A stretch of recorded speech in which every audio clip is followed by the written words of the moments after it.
What would you do if someone tried to profit off your family name, your legacy, your very identity? Imagine years of tradition, centuries of protocol, suddenly clashing with personal ambition. Picture the tension in a room where words are weighed like gold, every phrase potentially explosive, and every decision carrying consequences far beyond your imagination. This isn't a hypothetical. This is exactly what happened behind the closed doors of one of the most powerful royal families in the world, when Prince William made a decision that left Meghan Markle in tears, a decision that would redefine boundaries, challenge loyalties, and shake public perception to its core. But before we continue, please subscribe and turn on the notification bell for updates. In the next hour, you're going to step inside a world most people only see through glossy magazines, viral headlines, and scandalous Twitter threads. A world where rules aren't just guidelines. They are ironclad laws designed to protect centuries of monarchy, the symbols of an institution larger than any single individual. And yet, even in this world of careful decorum, human emotion, ambition, and raw desire can collide with devastating consequences. You might be asking yourself, why now? Why is this story exploding on headlines and social feeds? The answer is both simple and shocking. Meghan Markle, the Duchess of Sussex, has been navigating the murky waters of celebrity, personal branding, and business ventures, attempting to leverage her royal connection, specifically the HRH title, in ways the palace never anticipated. What began as a subtle hint of ambition soon became a pressing matter, forcing Prince William to step into a role that few could imagine him assuming. Not just as a prince, but as a protector of the monarchy, a guardian of legacy, and a brother confronting a choice that could either preserve family unity or ignite a very public rift. It's easy to look at the headlines and dismiss this as another royal drama, another celebrity feud. But what's unfolding is more than gossip. It's a clash of values, a confrontation between personal ambition and institutional integrity, a story that asks fundamental questions about responsibility, loyalty, and power. How far should one go to chase personal success? At what point do rules become chains or shields? And perhaps most importantly, what happens when the weight of centuries-old tradition meets the unstoppable force of modern ambition? Let's rewind for a moment. The HRH title, short for His or Her Royal Highness, is not merely decorative. It carries with it centuries of tradition, privileges, and responsibilities. It symbolizes trust, allegiance, and a deep connection to the crown. Misuse or misrepresentation of this title isn't just frowned upon. It's considered a serious breach of protocol. Imagine leveraging such a symbol for commercial gain. The implications are enormous. The palace guards these traditions zealously, and any perceived deviation can trigger swift and decisive action.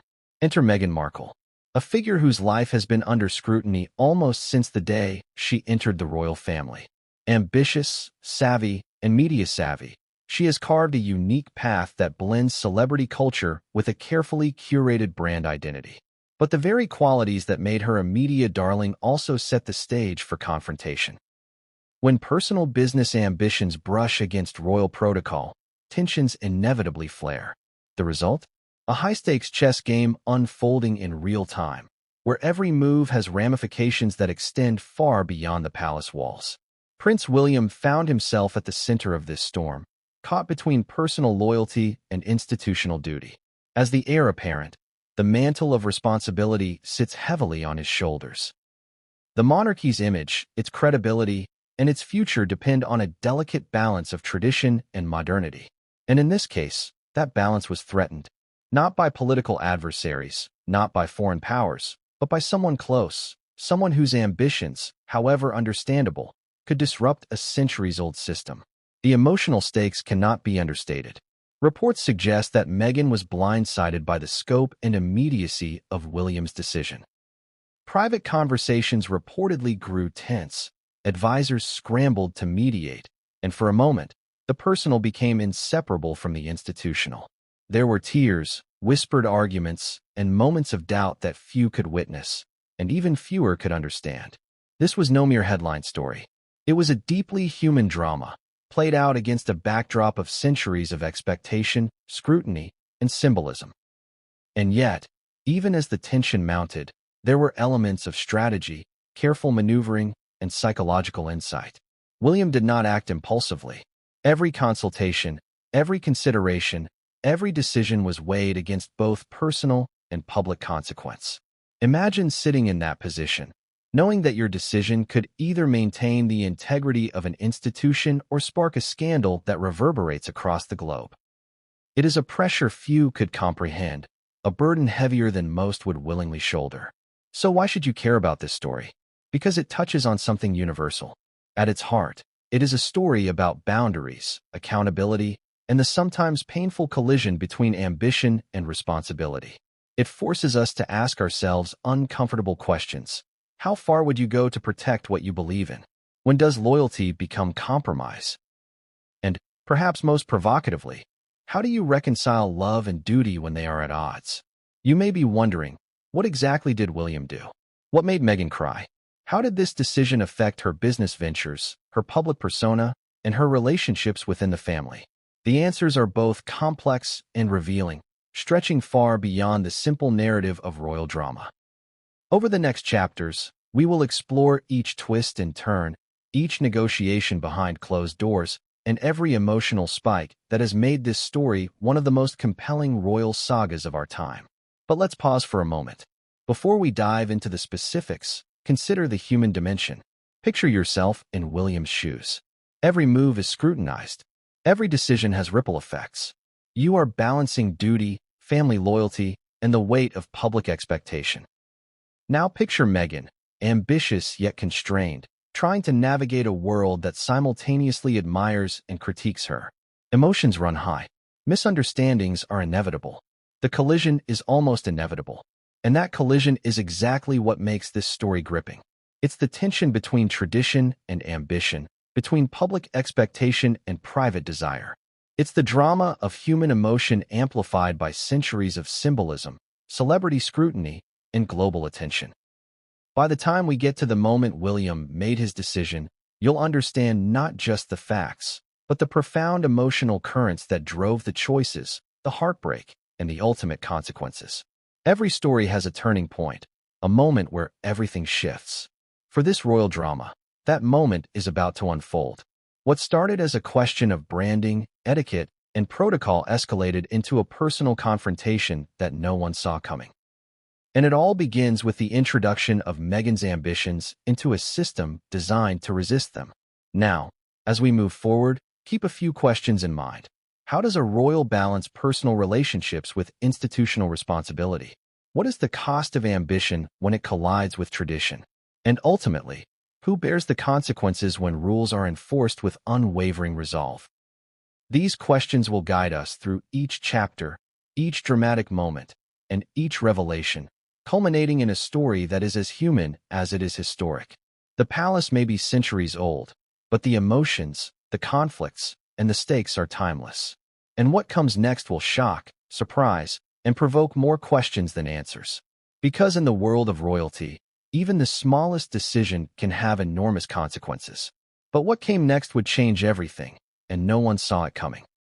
What would you do if someone challenged rules that had been in place for centuries? Rules designed not for convenience, but for survival, legacy, and respect.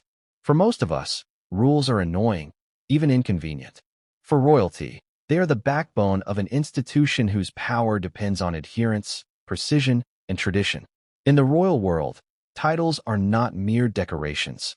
They are symbols of trust, hierarchy, and identity. Misstep, and the consequences ripple far beyond the palace walls. This is exactly where the story begins, with one of the most important, yet least understood aspects of royal life, the HRH title. HRH, which stands for His or Her Royal Highness, is more than an honorific. It is a marker of both privilege and responsibility. It is a badge that denotes proximity to the throne, signaling authority, recognition, and connection to the crown. It is also protected under strict rules, meaning that its usage is carefully monitored and controlled. When someone attempts to exploit it, they are not just bending the rules, they are challenging the very fabric of monarchy. To truly grasp the stakes, you need to understand the depth of these rules. The HRH designation comes with limitations on behavior, appearances, and most importantly, Commercial activity. Royals are expected to separate personal ambition from public duty. Using the HRH title to boost a private business, for example, is a serious violation. Why? Because it blurs the line between personal gain and institutional power. Imagine a world where anyone could attach centuries of prestige to a product, a venture, or a brand. The potential for exploitation is enormous. The monarchy cannot and will not allow it. This is where Prince William steps in. As heir to the throne, William has more than personal feelings to consider. He carries the weight of responsibility for the monarchy's future. Every action he takes, every decision he makes, is evaluated not just in the moment, but in historical context. A misstep could damage credibility, erode public trust, and, in the court of public opinion, bring decades of careful management to ruin. The rules are not abstract. They are the glue that keeps centuries of monarchy intact. And when someone tests those boundaries, William is not just a brother. He is a guardian. Imagine, for a moment, being in William's shoes. You are confronted with someone you love and care for, someone whose charm, intelligence, and charisma have won the hearts of millions. But that same person is moving in a direction that threatens the institution you have pledged to protect. Do you intervene? Do you risk personal tension to uphold centuries of tradition? This is not an academic question. It is a deeply personal and incredibly difficult choice, one that weighs on him daily. And then there is Meghan. To understand why this confrontation escalated, we must examine her perspective. Meghan Markle is ambitious, intelligent, and media-savvy. She is accustomed to taking initiative, forging her path, and leveraging opportunities. The HRH title, in her eyes, may have appeared as a tool, a symbol she could use to strengthen her ventures, expand her reach, and cement her influence. What she may not have fully appreciated, however, is that these symbols are bound by rules that supersede personal ambition. The monarchy allows no exceptions. Not for charm, not for celebrity, not even for love. What makes this clash so compelling is the tension between human ambition and institutional necessity. Royals are people, yes, but they are also symbols. They cannot act purely as individuals. They carry centuries of expectation, history, and consequence. The HRH title is not a mere accessory. It is a responsibility, a public trust, and a line that cannot be crossed without repercussions. When Meghan attempted to integrate the title into her business ventures, she was not merely pursuing a career goal. She was stepping into a domain that tests the limits of loyalty, duty, and familial love. Let's pause here and ask ourselves, have you ever faced a situation where personal desire conflicted with responsibility? Perhaps it was smaller in scale.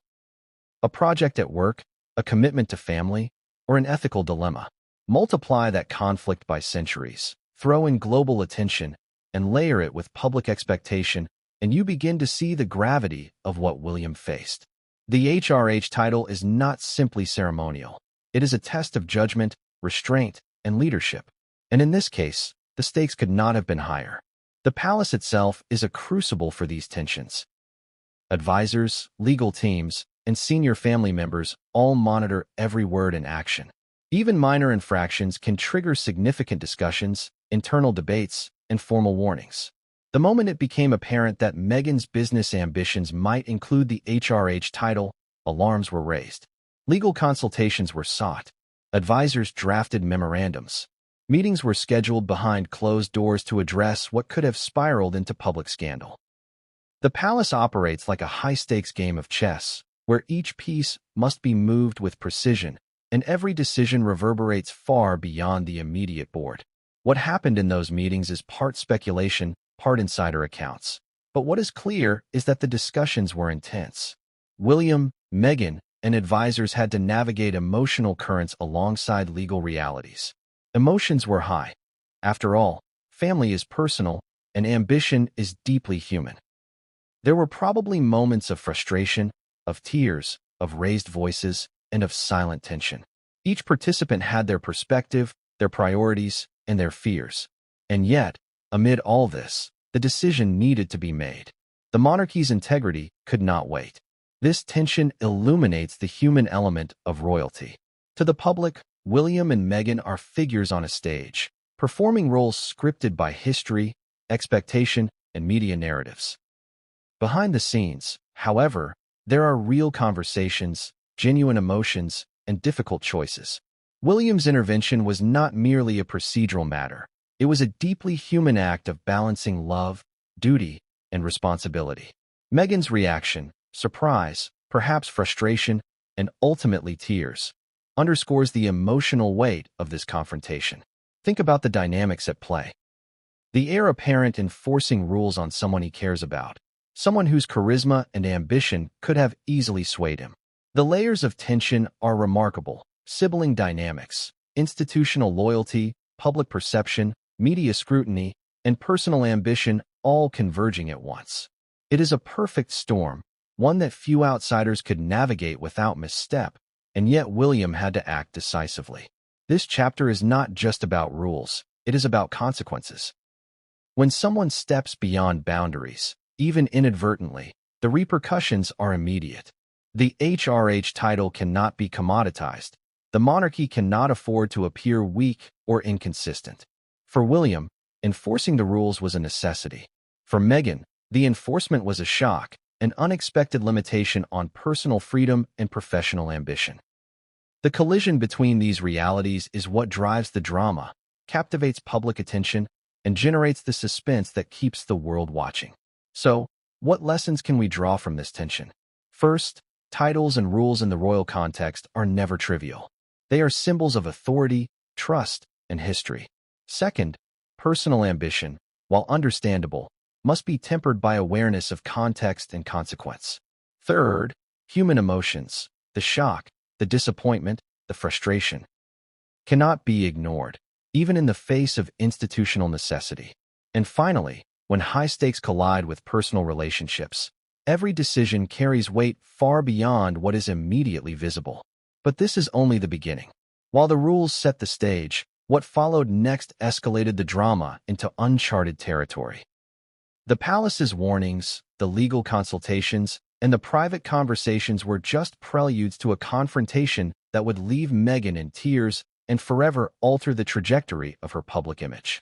The collision of ambition and tradition was inevitable, but the scale of the fallout was anything but predictable.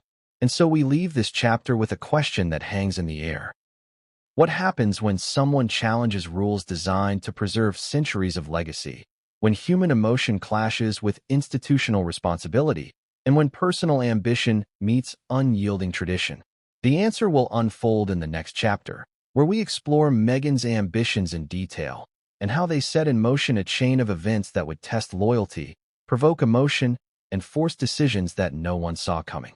But what Meghan did next would change everything. And no one in the palace was prepared for the consequences. She thought the rules wouldn't apply to her.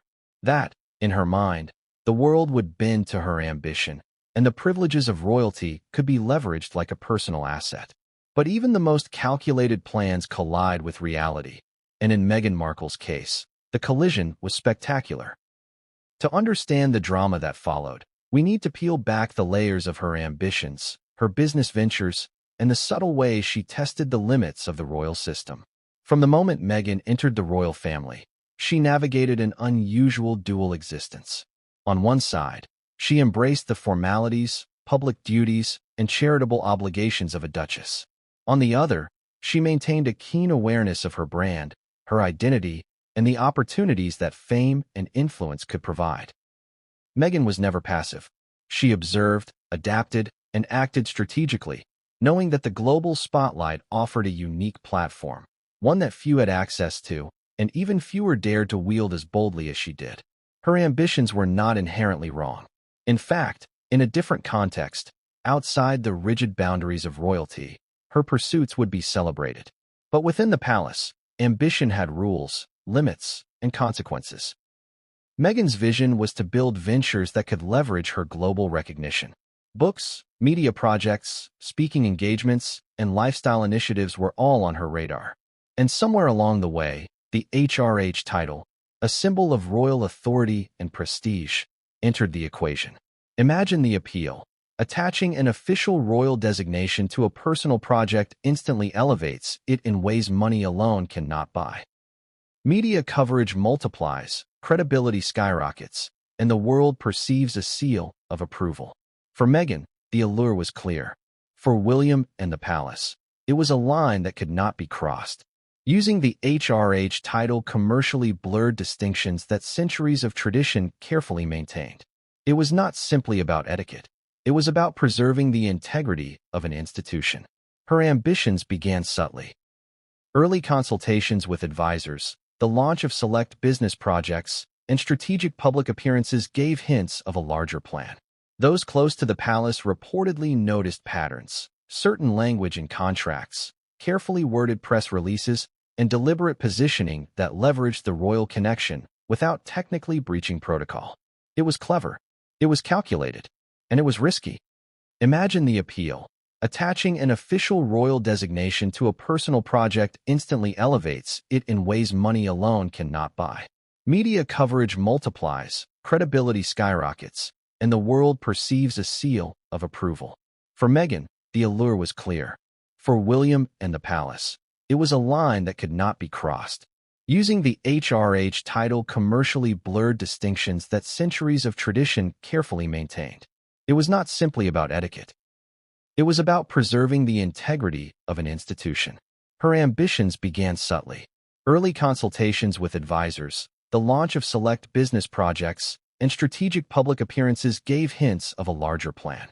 Those close to the palace reportedly noticed patterns, certain language in contracts, carefully worded press releases, and deliberate positioning that leveraged the royal connection without technically breaching protocol. It was clever, it was calculated, and it was risky. To illustrate, consider a simple analogy. Imagine a company with a logo recognized around the world. Now imagine a family member using that logo to market a personal product. Even if the product is legal and high quality, the act itself carries risk, confusion, dilution, and potential backlash. That is exactly what Meghan was attempting with her ventures. The HRH title was not just a name. It was a brand with centuries of weight behind it, and any perceived exploitation was a serious threat to the monarchy's reputation. The stakes were compounded by the media frenzy surrounding Meghan. Every move she made was scrutinized, dissected, and debated. Every interview, public appearance, and social media post could be read as either a personal statement or a challenge to tradition. The pressure was immense. Meghan had to balance personal ambition with public perception, navigating a minefield where one misstep could trigger global headlines. And yet, despite these pressures, the lure of using her title in business ventures persisted. But what makes this story truly compelling is not just the ambition itself, it's how it clashed with family dynamics. William, as the future king, could not ignore these signals. The palace had seen similar situations before.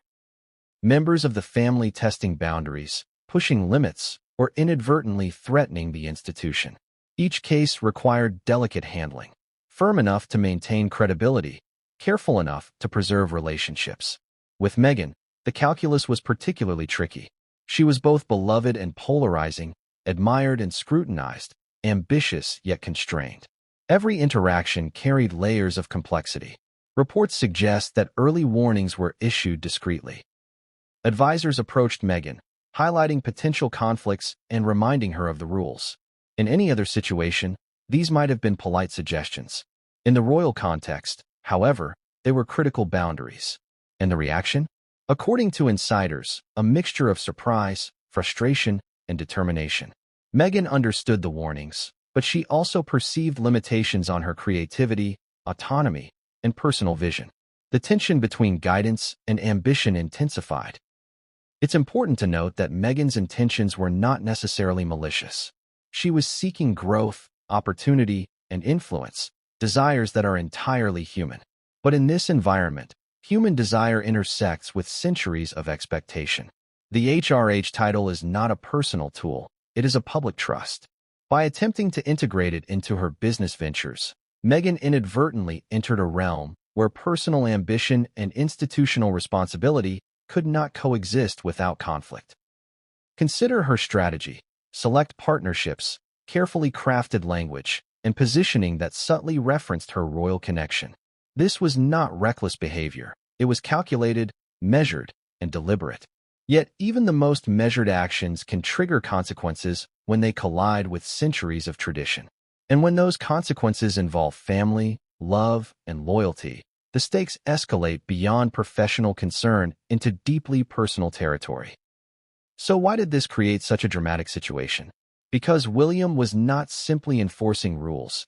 He was responding to an imminent threat to the integrity of the monarchy. Every unauthorized use of the HRH title could set a precedent, undermining the institution's credibility and opening the door to further misuse. William's decision-making was informed not by personal dislike, but by responsibility, foresight, and the need to protect a centuries-old legacy. And yet, in doing so, he had to confront the emotional reality. This was a family member, someone he had personal affection for, someone whose tears and frustration he would soon witness firsthand. At this point, Meghan's ambitions were fully exposed, not only to the palace but to a global audience hungry for royal drama. Every move, every report, and every speculation in the media amplified the tension. Fans, critics, and insiders all speculated on her motivations, her next steps, and the potential fallout. Social media became a battlefield of opinion, and every public appearance carried heightened scrutiny. Ambition, in this context, was no longer private. It was a spectacle with far-reaching consequences. And then came the pivotal moment, the realization that private warnings and subtle guidance would not suffice. The palace had to act decisively. William, acting in his dual role as brother and future monarch, faced a choice. He could either allow Meghan's ventures to proceed unchecked, risking institutional integrity, or he could intervene, enforce the rules, and accept the personal fallout. The decision was not easy, nor was it without emotional cost. For Meghan, the impact was immediate. The HRH title, her perceived advantage, was suddenly off-limits, a boundary drawn with clarity and finality. Imagine the scene. Confidential meetings, advisors taking notes, whispered conversations about potential media fallout, and legal experts outlining every possible scenario. Meghan, simultaneously ambitious and constrained, is left with a stark choice: comply or face repercussions. It is a moment of tension, emotion, and dramatic consequence, one that sets the stage for tears, frustration, and a very public perception of conflict. As the story unfolds, we see the collision of ambition and tradition in vivid detail. Meghan's business ventures, carefully planned and strategically designed, must now navigate the reality of royal rules. Her dreams, aspirations, and global influence encounter an invisible but immovable barrier. And the personal dimension, her relationship with William, with the palace, and with the public, is forever altered. So, what lessons emerge from this chapter? First, ambition must always be tempered by context. No matter how calculated or clever, actions have consequences, especially when they intersect with tradition, responsibility, and family. Second, human emotion cannot be ignored. Surprise, frustration, and disappointment are inevitable when personal goals collide with institutional boundaries. And third, the stakes of visibility are immense. When ambition plays out on a global stage, every action, every decision, and every reaction is magnified, scrutinized, and analyzed. But what Meghan did next would push this confrontation to a breaking point, testing loyalties, emotions, and the very rules that define the monarchy. The palace had drawn the line, but how Meghan responded, and how William would enforce it, was about to escalate into a drama that no one could predict. What happened in the following days would leave the world watching, advisors scrambling, and Meghan herself facing the emotional weight of a reality she may not have fully anticipated. The next chapter will reveal the personal and public consequences of her ambitions, setting the stage for the confrontation that would ultimately leave Meghan in tears and force William to make a decision that could not be undone. A brother, a protector, and a seemingly impossible choice. What would you do if someone you loved appeared to be stepping into dangerous territory, and your duty demanded you stop them? For Prince William, this was not a hypothetical. It was reality. The HRH title, centuries of tradition, the integrity of the monarchy, and the personal dynamics of his own family were all colliding in ways that demanded immediate, decisive action. William's dilemma was multifaceted. On one hand, there was the family bond. Meghan Markle was his sister-in-law, someone he had welcomed into the family, someone whose presence had brought both charm and global attention. He cared for her, admired her intellect, and recognized her ambitions. On the other hand, there was the protocol, the legacy, and the institutional responsibility. The monarchy is not a private club, it is an institution, with rules and expectations that must be upheld. And the moment personal ambition threatens that institution, even the most beloved family members must face consequences. The tension between personal loyalty and institutional duty is something most people can relate to, albeit on a far smaller scale. Think of it this way. Imagine a family business, one with a long-standing reputation, facing a situation where a relative wants to use the family name to promote a new venture. Do you let them? Risk the reputation? Or enforce the rules, knowing it could fracture family relationships? Now multiply that scenario by centuries of tradition, global media attention, and the weight of national expectation, and you begin to grasp the magnitude of William's decision. At the heart of William's dilemma was not just rules, but responsibility. The monarchy is an institution that relies on trust, consistency, and respect. Every precedent matters. Allowing Meghan to use her HRH title in commercial ventures could signal to others that royal privileges are negotiable, that centuries of careful protocol can be bypassed for personal gain. For William, that risk was unacceptable. The choice was clear on paper, but emotionally, it was far more complicated. Insiders describe William as thoughtful, methodical, and deeply committed to the monarchy's long-term stability. This is not a man who acts rashly. Yet the situation demanded action. Advisors had outlined the potential consequences of inaction: media scrutiny, public backlash, erosion of institutional credibility. Every delay increased the likelihood of missteps. And while some argued for compromise or negotiation, William understood that certain lines could not be blurred without jeopardizing everything the family and the monarchy stood for. Yet the personal side weighed heavily. Family is messy, emotional, and unpredictable. No advisor can fully prepare someone for the feelings of disappointment, frustration, or guilt that arise when enforcing rules on a loved one. William reportedly wrestled with these emotions privately, balancing his sense of duty against the potential for personal pain. Could he act decisively without damaging the family bond? Could he protect the institution while preserving relationships? These were questions with no easy answers. And then there was the media. William had to anticipate the global reaction, the headlines, the social media scrutiny. Every action would be analyzed, critiqued, and magnified. If he acted too harshly, he risked public perception as cold or unfeeling. If he acted too leniently, he risked undermining authority and tradition. In essence, he was playing a high-stakes game of chess, where each move was both strategic and deeply personal. At the same time, Meghan's perspective added layers of complexity. She was ambitious, perceptive, and aware of her public influence. She understood the power of her platform and had carefully built a network of business connections, media allies, and global attention. Her ambitions were not malicious, they were strategic. But strategy does not negate consequences. William had to navigate not just protocol, but emotion, personality, and perception. The interplay of these factors made the situation uniquely challenging and uniquely human. Consider the psychology at play. William's position required both emotional intelligence and institutional foresight. He needed to anticipate Meghan's response, predict potential backlash, and weigh the long-term implications for both the monarchy and the family. This is a rare convergence of leadership, diplomacy, and emotional acuity. Most people never face a scenario where personal relationships and institutional responsibilities are so tightly intertwined, but William had no choice. Even within the palace, opinions were divided. Advisors, legal teams, and senior family members debated options. Should a compromise be attempted? Should a formal warning suffice? Or was decisive action the only way to protect the integrity of the institution? William weighed these perspectives carefully. He was not acting out of personal animosity, far from it. He was acting out of responsibility, with full awareness of the emotional and personal consequences. The emotional stakes were high. William's decision would affect not just Meghan, but Harry, the broader family dynamic, and public perception. Every family dinner, every private conversation, every public appearance carried the potential for conflict. In private, tensions reportedly simmered.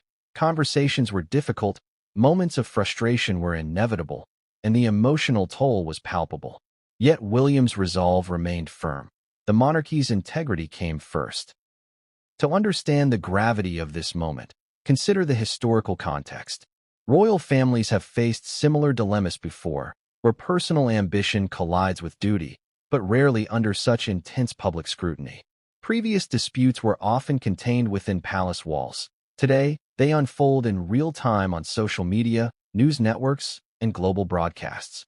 The stakes are magnified, the pressure intense, and the consequences immediate. William's dilemma was not only a family matter. It was a global spectacle, one that demanded careful, deliberate action. So how did he navigate this? Sources indicate that William approached the situation with both firmness and empathy. He consulted advisors, weighed legal options, and prepared for multiple scenarios. He understood that clarity was essential. Boundaries had to be enforced, but personal respect and emotional sensitivity could not be ignored. The result was a strategy that was as much about human understanding as institutional necessity. Yet, even with careful planning, the personal conflict could not be eliminated. Family relationships are complex, emotional, and unpredictable. William had to anticipate Meghan's reaction, and he knew it would not be easy. He also knew that Harry's response, the public narrative, and the media frenzy could all escalate tensions further. Every step required foresight, patience, and courage. This is what makes William's dilemma so compelling. It is a story of human emotion intersecting with centuries of protocol. It is a tale of love, loyalty, and responsibility tested under extraordinary circumstances. It is also a story about the burden of leadership, how those entrusted with authority must sometimes act against their own desires to protect a greater good. As the days progressed, William's decision-making process crystallized. Advisors provided legal guidance, communications teams outlined messaging strategies, and private meetings sought to reconcile personal and institutional priorities. Yet the ultimate responsibility rested with him. He had to make the call, knowing that it would leave emotional scars, provoke public scrutiny, and forever alter family dynamics. And then came the moment when the decision was made. Not impulsively, not without reflection, but with deliberate clarity. William acted decisively to protect the monarchy, to uphold centuries of tradition, and to draw a line that could not be crossed. But action always carries consequences, especially in matters of family. Meghan's ambitions were curtailed, boundaries were enforced, and the emotional fallout began. The tension, of course, was only beginning. Meghan's reaction, Harry's response, and the media storm that followed would magnify the impact of William's choice. What started as a procedural matter became a deeply human drama, with emotions running high and stakes higher than ever. William's dilemma, balancing family and protocol, was resolved in principle, but the consequences were only just beginning to unfold. And so we leave this chapter with a question. When love, loyalty, and ambition collide with duty and tradition, can any resolution be truly peaceful? William made his choice. But what happened when Meghan discovered the full weight of that decision would shape the story in ways no one could have anticipated. What came next would set the stage for a confrontation behind closed doors that left the palace buzzing, advisors scrambling, and Meghan herself facing the emotional impact of William's decisive action. Behind closed doors, the atmosphere in the palace was tense, so tense, in fact, that even the usual quiet hum of activity felt charged with anticipation. A decision that had been brewing for weeks was about to come to a head. Prince William, advisors, legal experts, and senior family members gathered in a room that, for outsiders, might seem ordinary, but within its walls, centuries of tradition and raw emotion collided. What happened in that meeting would leave lasting ripples across the royal family, and the world watching from afar. Imagine the setting. High ceilings, ornate chandeliers, the subtle scent of polished wood and floral arrangements, and the weight of history pressing down on everyone in the room. It was not just another meeting. It was a crucible where personal ambition met institutional necessity, where familial loyalty clashed with centuries of rules, and where one misstep could trigger scandal. Every glance, every whispered comment, and every carefully chosen word carried meaning. The meeting began with a formal agenda, but it quickly became clear that the stakes were anything but ordinary. Advisors presented their findings. Meghan's attempts to use her HRH title in commercial ventures were analyzed in exhaustive detail. Legal experts outlined the potential ramifications if the title were exploited improperly: reputation damage, public backlash, and precedent-setting consequences that could affect the monarchy for generations. Every point was backed by evidence, historical examples, and comparisons to prior incidents in royal history. William listened intently, balancing the analytical with the emotional. He understood the facts, the rules, and the potential fallout, but he also had to navigate the human dimension. Meghan was not just a subject of discussion. She was family.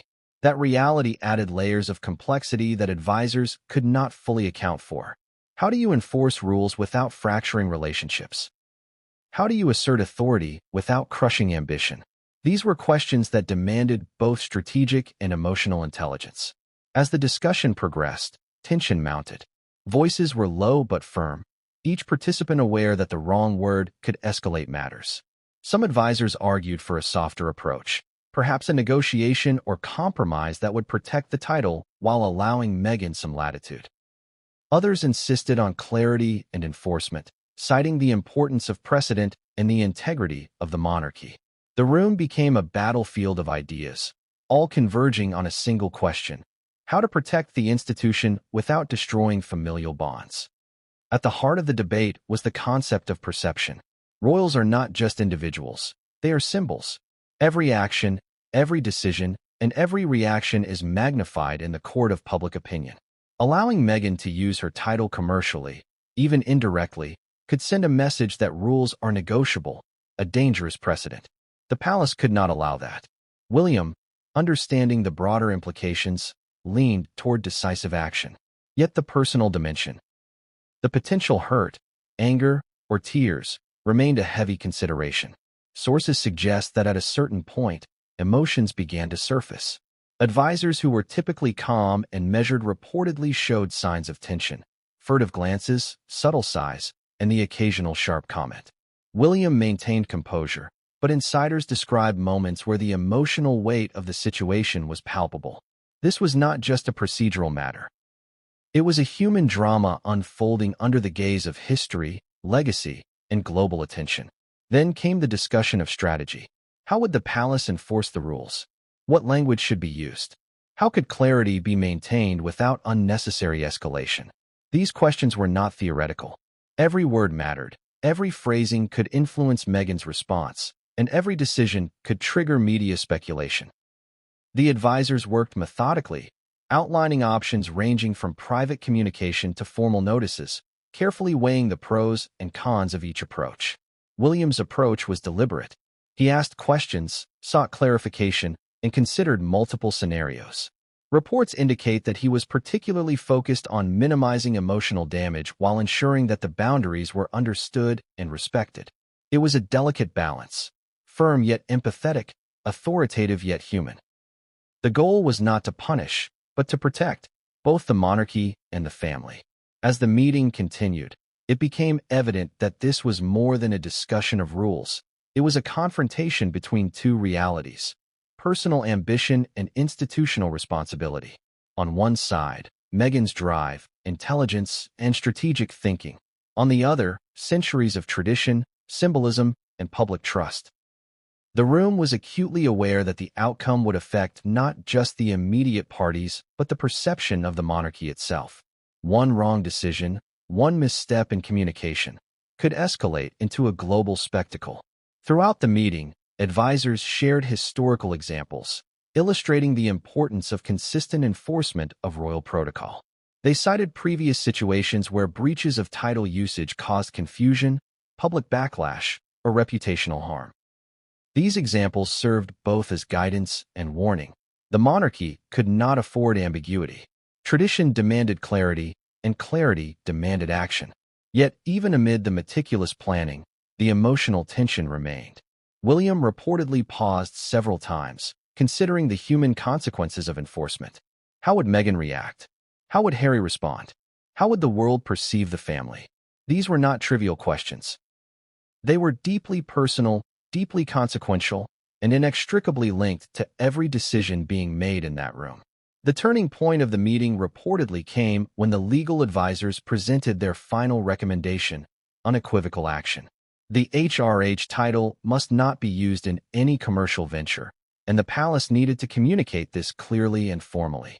Any ambiguity could be interpreted as permission, undermining authority and inviting future conflicts. The room went quiet as the weight of this recommendation sank in. William understood the necessity, but he also understood the personal fallout that would inevitably follow. And then came the moment of consensus. The advisors, legal teams, and senior family members reached alignment. The rule would be enforced, the line would be drawn, and Meghan would be informed. It was a decision made with deliberation, foresight, and care, but it was also a decision that would have emotional consequences. Tears, frustration, and perhaps even anger were expected. The palace understood that clarity often comes at the cost of immediate comfort. What followed after the meeting is still partially shrouded in secrecy, but insiders suggest that the communication of the decision was handled with careful attention. Private conversations, formal letters, and sensitive messaging were all coordinated to ensure the boundary was clear. William, as both brother and future monarch, took personal responsibility for ensuring that Meghan understood the rationale, the consequences, and the importance of compliance. Even with careful planning, however, the emotional tension could not be eliminated. Meghan reportedly felt blindsided, frustrated, and constrained by the formal enforcement of the rule. For her, the decision represented not just a limitation on ambition, but a personal disappointment.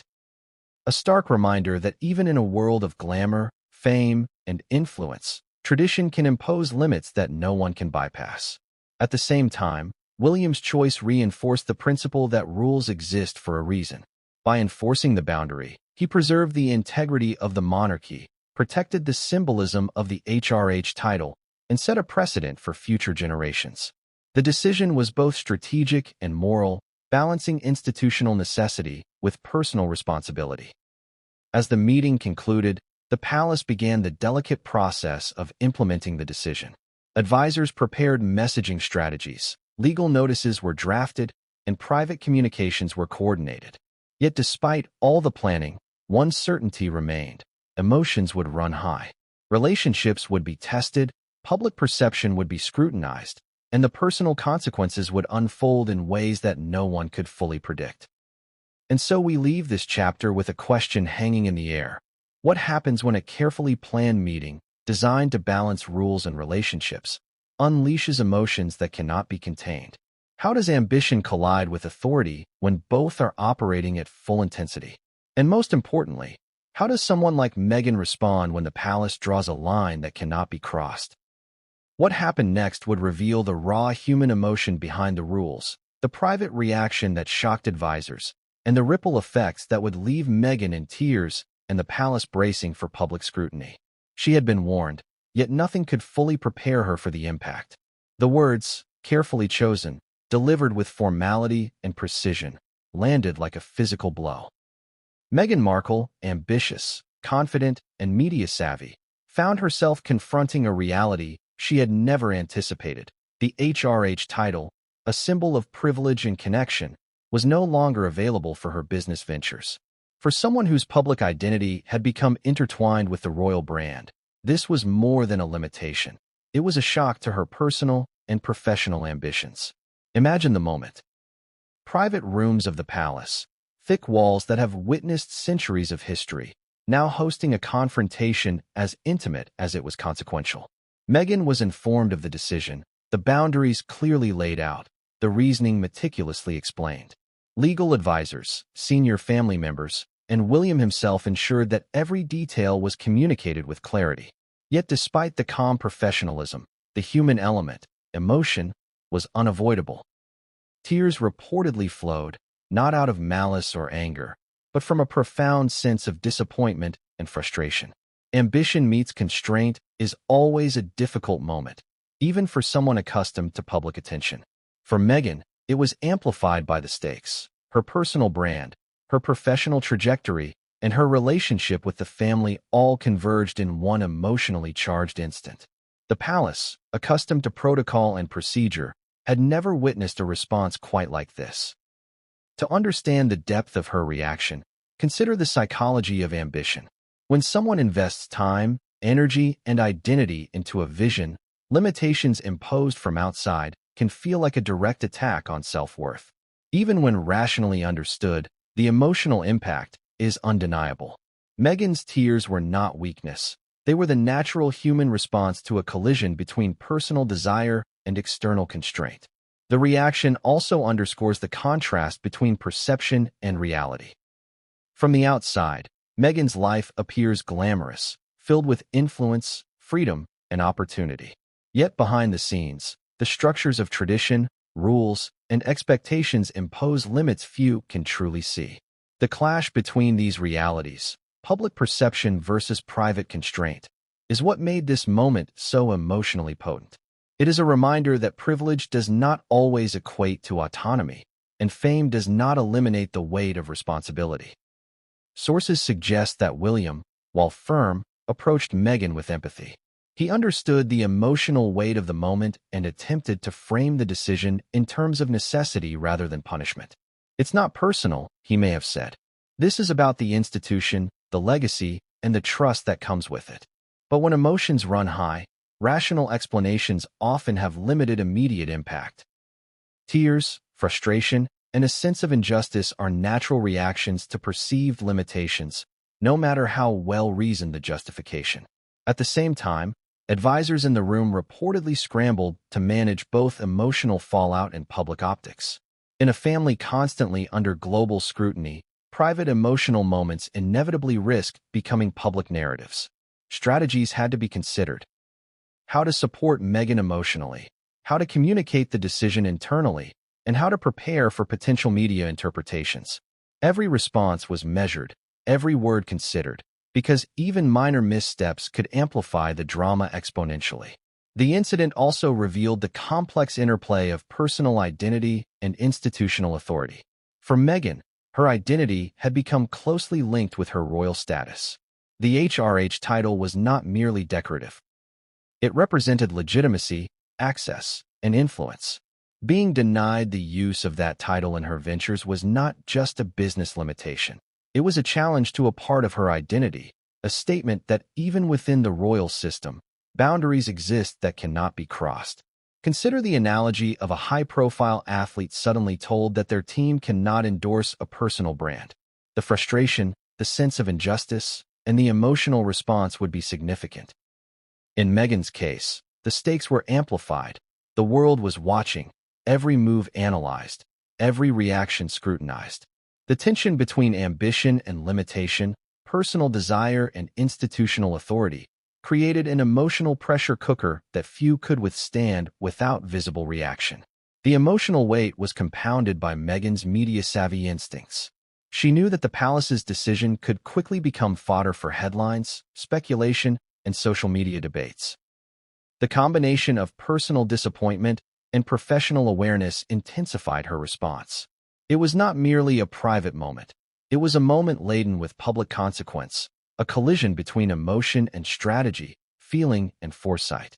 Yet in her tears, there was also a form of clarity. The reality of royal rules, the immovable nature of institutional protocol, and the boundaries of personal ambition became undeniable. While emotional and difficult, this moment crystallized a lesson that many in the palace have learned over centuries. Ambition must be balanced with respect for tradition, and personal goals must navigate the structures of authority with care. Observers note that William's handling of the situation, while firm, allowed for a degree of humanity. He did not act as a dictator, but as a guardian of tradition, aware that the enforcement of rules comes at emotional cost. In this context, empathy and clarity became equally important tools. The palace had to protect the HRH designation while minimizing lasting emotional harm, a delicate balancing act that tested both personal and institutional leadership. Meanwhile, the ripple effects were immediate. Advisors reported heightened tension between family members, private discussions became more guarded, and the media's attention intensified. Every public appearance, social media post, and statement from Meghan was now interpreted through the lens of this confrontation. The emotional moment, though private, had consequences that extended into the public sphere, amplifying both drama and scrutiny. This chapter also underscores a broader truth. Human emotion cannot be fully contained by rules, strategy, or foresight. Even in institutions designed to enforce boundaries and control perception, the human element, tears, frustration, and disappointment, emerges. Meghan's reaction was not a failure. It was a natural response to a moment of constraint, a moment where personal desire met institutional authority in stark and undeniable ways. As the immediate aftermath unfolded, the palace faced decisions about managing both internal relationships and external perception. Private discussions continued, advisors coordinated messaging strategies, and William remained a central figure, both enforcer of rules and mediator of emotion. The tension between empathy and authority, love and duty, continued to shape every interaction. So, what does this tell us about the delicate dance of ambition and tradition? First, that ambition is powerful but must respect boundaries. Second, that even careful planning cannot eliminate emotional consequences. And third, that leadership in such high-stakes environments demands both clarity and compassion. William's decision, while decisive, required him to navigate the intricate terrain of family, emotion, and institutional responsibility, all under global scrutiny. And yet, the drama was far from over. Meghan's reaction, while emotionally charged, was only the beginning of a series of events that would escalate tensions, test loyalties, and challenge the monarchy in ways few could predict. What happened in the following days would not only affect personal relationships, but also trigger public debate, media speculation, and unprecedented scrutiny of royal rules and privileges. The question now lingers. When personal ambition clashes with centuries of protocol, how do emotions, relationships, and reputations survive? Meghan's tears were a window into the human side of royalty, a side often hidden behind protocol, public appearances, and media narratives.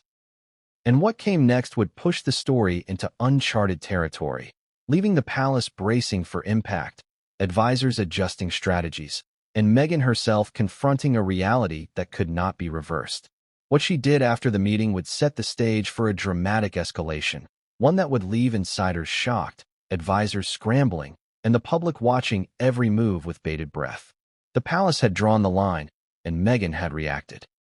But in the complex web of royal family dynamics, no action occurs in isolation. Prince Harry, Meghan's husband, suddenly became the center of attention. How would he respond? Would he rally behind his wife, seek compromise, or confront the institution head-on? This was not just a private matter. It was now a crisis with global eyes watching, social media buzzing, and the press ready to dissect every detail. Imagine the scenario from Harry's perspective. He had spent years balancing loyalty to the monarchy with devotion to his wife. His marriage, ambitions, and public persona were intertwined with both personal love and institutional expectation. Now, his wife had been emotionally impacted by a palace decision. How does a husband respond when personal loyalty conflicts with tradition?